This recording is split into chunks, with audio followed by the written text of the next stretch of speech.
एक काम करू, आपण सहकुटुंब सहपरिवार काशीला जाऊ आणि म्हातारीला गंगेला सोडून येऊ. निघाली ना बाबा 3 जण. आता धाकल्या भावाचं नुकतंच लग्न झालं होतं, त्याची बिचारी बायको निघाली, सगळी जण निघाली, 3 भाऊ त्यांच्या बायका निघाले काशीला. पण आता ऐका, वाटेमध्ये बाबा ती कुठं थांबतच नव्हती.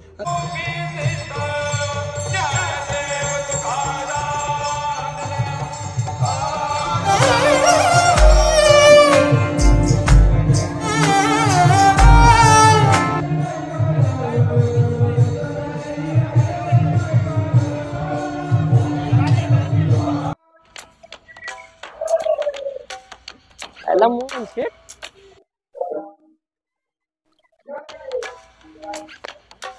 अरे सोन्या येणार नव्हता ना? आलं म्हणलं हा भूक लागली म्हणलं घरी कीर्तन आलं का जेवायला? कीर्तन कीर्तन आहे की मग जेव बाळा. भूक लागली. अरे कीर्तन तर संपन्न की लगेच भूक लागले. बघ सोमचा फोन आलाय, जेवा ये म्हणून. बरं चालतंय, मला पण जेवायचं. मला सोडून जेवाय नको. हा मला सोडून नको जाऊ जेवा. आपण दोघं संघ जेवण की भावाला करा, मी तुला सोडून आपला जिभेतला करा, तू मी तुला सोडून जेवण का भाऊ? नक्की ना? नक्की भाऊ, आपला शब्द आहे.